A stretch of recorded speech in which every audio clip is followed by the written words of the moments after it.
Hi everyone, welcome back. Today, in honor of the week of Easter, I just figured I would do a quick painting of a depiction of the cross in Easter. Just something quick and easy. I'm using my Kilamanjaro 300-pound paper, or if you can call it paper, it's more like cardboard.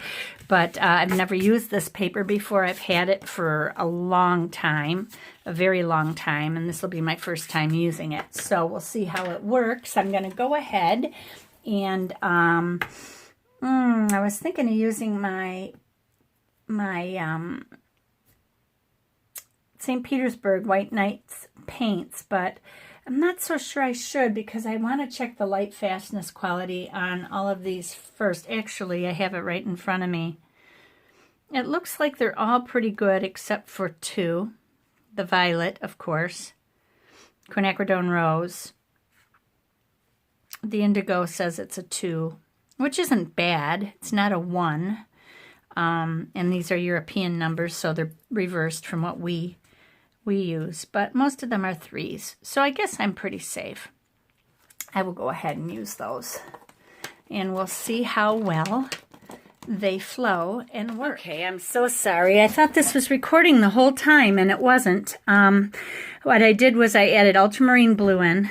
Then I went to my Daniel Smith colors just because I trust the color. I used quinacridone pink and brought the blue down into it. I'm sorry, I'm out of breath because I had to go in through the door.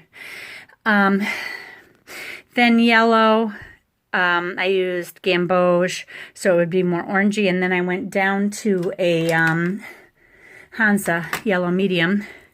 Then I removed some of the, I removed some of the yellow there and just added pink in, which is not what I wanted to do. And I need both hands to do this. Whoops, sorry people. And then I started drawing out some rays by going like this, and then just drying it off with my hand, and then doing it again and drawing out. So I just keep going over these colors, trying to keep them as straight as possible. That one got a little wild.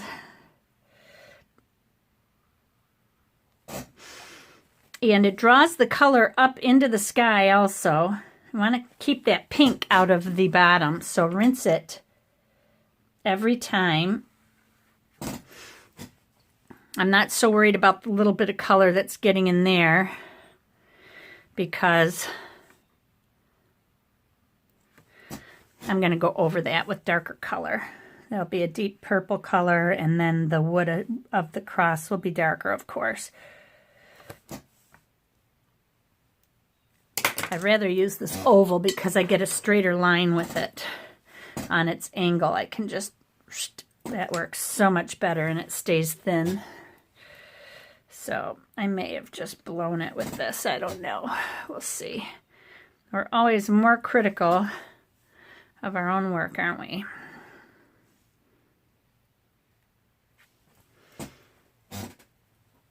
And I got a couple speckles in there that I don't want either.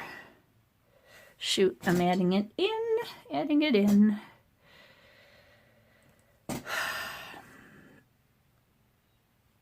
There, that should help.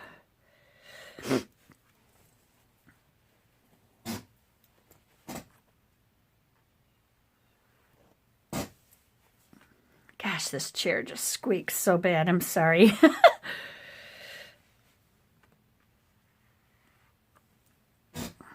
Got blue in there again, so I'm going to wet it and take it out. There. Okay, so that's pretty much all I'm doing at this point. So let's move on, shall we?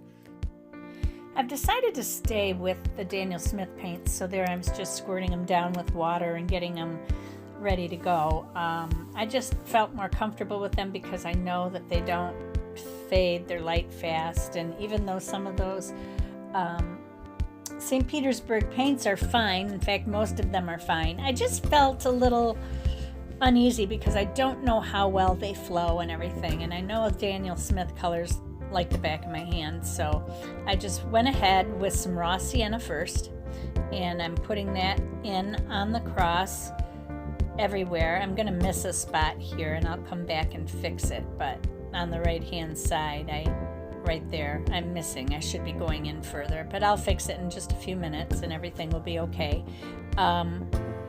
Then I'm going to go back with some darker color here. I put a little burnt sienna in to make it darker. I wanted it to be a richer brown. And then I'll go back again with some burnt umber, and then I'm going to kind of put in some wood grain on the cross. Fixing a little bit of the pink here, and I'm ruining the sky, so I have to keep going further and further and further in order to fix it. You don't want to touch it again once it's done.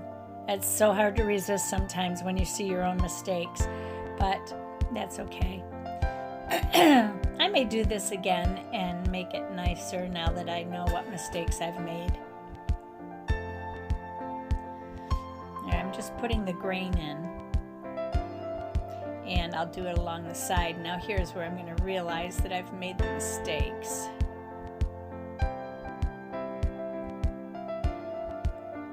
Right? Well, maybe not. I thought that's where. I'll realize it in a second.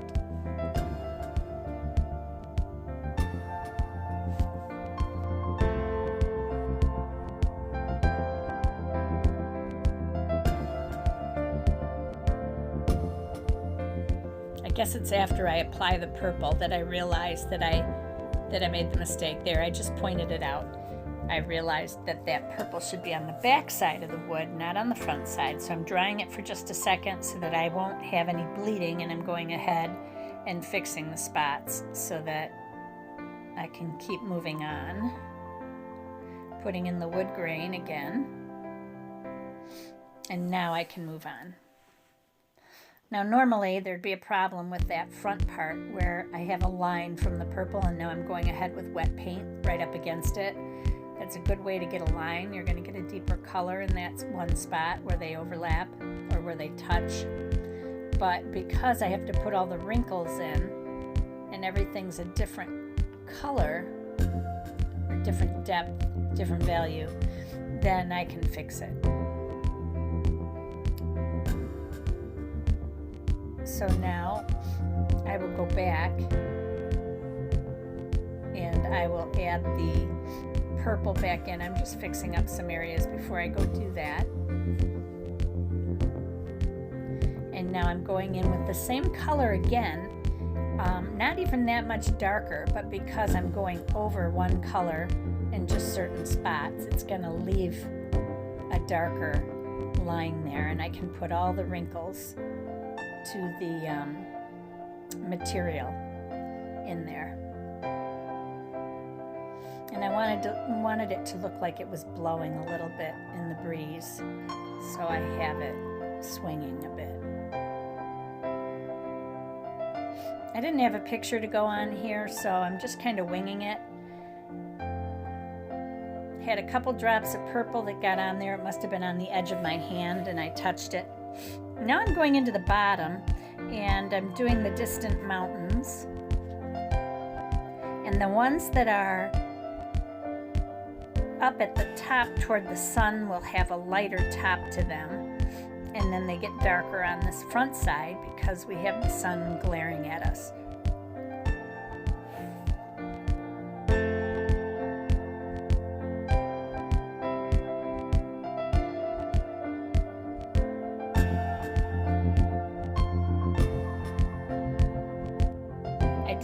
To put a little bit of the raw sienna in the top of the mountains there, just so that it looks like the sun is shining it and changing the color of the hillside.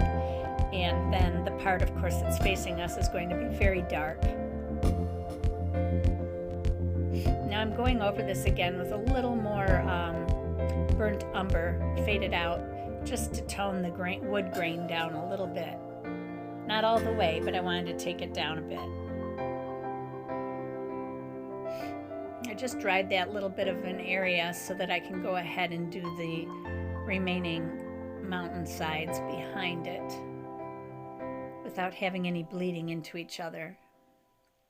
The ones in the back, I'm making them a little cooler, so they have a little bit of ultramarine blue in with the gray in order to make them bluer.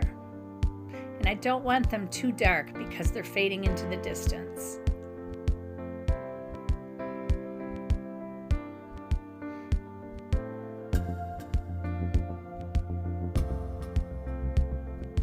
And now I'll go ahead and I'll do the front part.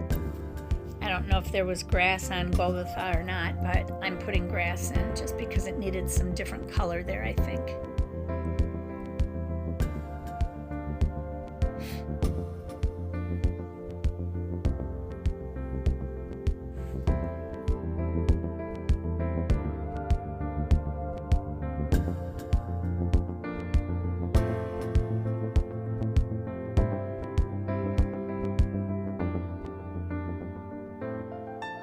Here I've added some Deep Sea Green by Daniel Smith, and it's also a granulating color, so it gives a little character to the grass.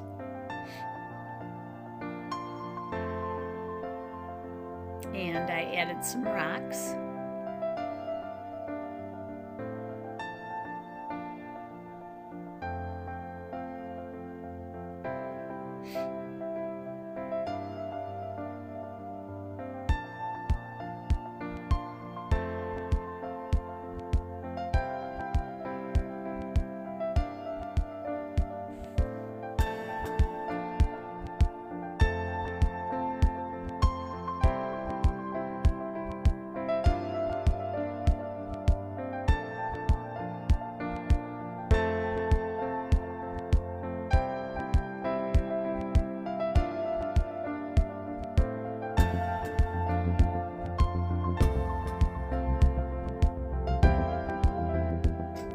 Here I've decided to make the front portion, the lower portion of the rocks a little bit darker, and then I will go ahead and lift some of that color out on top where the light might be hitting it, just to make them look a little more realistic.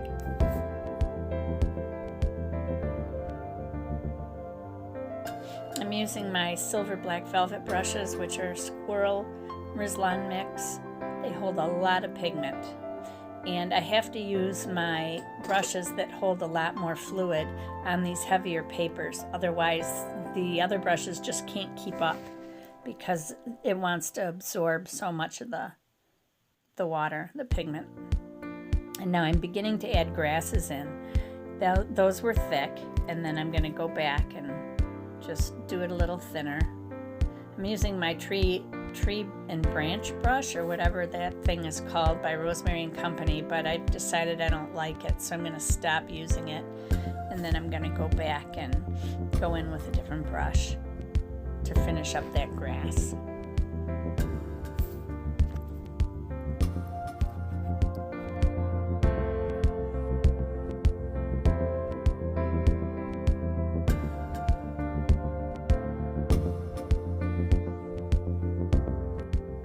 Still using undersea green here so that I can have the grass a little darker than what's underneath. And I'm just scattering it about.